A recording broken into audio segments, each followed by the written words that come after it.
આપણો જનક્રાંતિ દિવસ, પાટીદાર જનક્રાંતિ દિવસ, એ દિવસે અમદાવાદના નિકોલની અંદર મોદી આવી રહ્યા છે અને આ લોકો, આ હોદ્દેદારો, જે કહેવાય ને પૈસા દઈને બનેલા ટ્રસ્ટીઓ, આ જનક્રાંતિ દિવસના દિવસે મોદીની રેલીમાં, મોદીની સભામાં હાજર થવા માટે ખોડલધામના નામે મિટિંગો કરી રહ્યા છે, ખોડલધામના નામે લોકોને ભેગા કરી રહ્યા છે, લોકોની આસ્થા સાથે રમી રહ્યા છે અને પછી એ મિટિંગની અંદર માથા બતાવીને એનો વેપાર કરી રહ્યા છે ભાજપની અંદર પોતાની ટિકિટો માટે, કારણ કે અમદાવાદમાં કોર્પોરેશન આવવાની છે.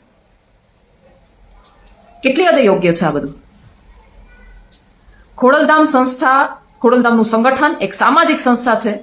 તમારે રાજકીય રીતે કંઈ પણ કરવું હોય તો તમારા દમ ઉપર કરો, તમારા દમ ઉપર મિટિંગો કરો, તમારા દમ ઉપર ભીડ ભેગી કરો. તમે ખોડલધામના નામે ભીડ ભેગી કરી, તમે આસ્થાના નામે ખિલવાડ કરી અને સામાન્ય ભોળી પ્રજાને, લેવા પટેલની ભોળી પ્રજાને તમે ભેગા કરી અને એનો વેપાર કરી રહ્યા છો. એ બધું બંધ કરો. આની પહેલા પણ તમે ખોડલધામના બેનર ઉપર મોદીના શાહના ફોટા મૂકી અને તમે સંગઠનના બેનરનો દુરુપયોગ કર્યો હતો અને આ તમામ વાત મેં નરેશભાઈના કાને નાખી હતી. નરેશભાઈને મેં ટકોર કરી હતી, અમિત શાહના વખતે પણ ટકોર કરી હતી, બેનર વખતે પણ ટકોર કરી હતી અને આજે મોદીની સભામાં હાજર રહેવા માટે તમે જે ખોડલધામની મિટિંગો કરી અને બધાને આહવાન કરી રહ્યા છો, તમારી શક્તિ બતાવી રહ્યા છો ને એના માટે પણ હું આજે નરેશભાઈને ટકોર કરું છું. ખોડલધામના ચેરમેન તરીકે આવા બની બેઠેલા ટ્રસ્ટીઓને, આવા બની બેઠેલા હોદ્દેદારોને રાજીનામા દઈ અને ઘરે બેસાડી દેવા જોઈએ, જેથી સમાજના સંગઠનનો દુરુપયોગ ન થાય. આજે મારે એટલું જ કહેવું છે કે તમે આટલું બધું ભાજપ માટે કરો છો, તમે ખોડલધામનો દુરુપયોગ કરો છો, માતાજીની આસ્થા સાથે જોડાયેલા લોકોનો વેપાર કરો છો, છતાં પણ તમને ભાજપે શું આપી દીધું? સમાજનું કોઈ કાર્ય હોય, સમાજના કોઈ લોકો હેરાન થતા હોય તો તમારે સમાજ સરકાર પાસે રોદણા રોવા જવા પડે.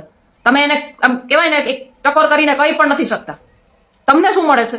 અને હું લોકોને પણ કહેવા માંગુ છું કે તમે ખોડલધામ સાથે દિલથી જોડાયેલા હશો, હું પણ જોડાયેલી છું અને ખોડલધામનો વિરોધ ક્યારેય પણ ના હોય, પણ તમારો જે જગ્યાએ દુરુપયોગ થાય છે આવા ટ્રસ્ટીઓ દ્વારા, આવા હોદ્દેદારો દ્વારા, તમે એ દુરુપયોગ થવાનું બંધ કરો. તમારે એ ધ્યાન રાખવાનું છે કે તમારો ઉપયોગ આ લોકો ક્યાં કરી રહ્યા છે. તમને ખોડલધામના નામે ભેગા કરશે, બહોળી સંખ્યામાં લોકો ભેગા કરશે, તમારા માથા બતાવી અને આ ભાજપવાળાને બતાવશે કે અમારી પાસે આવડું મોટું સંગઠન છે, અમને ટિકિટો આપો. અને ટિકિટો મળ્યા પછી તમને ક્યાંય કામ નથી આવતા એવા ઘણા બધા કિસ્સાઓ મારી પાસે પણ આવ્યા છે કે અમે ખોડલધામ પાસે ગયા હતા, અમારો પ્રોબ્લેમ લઈને કોઈ અમારો ફોન પણ નથી ઉપાડતું.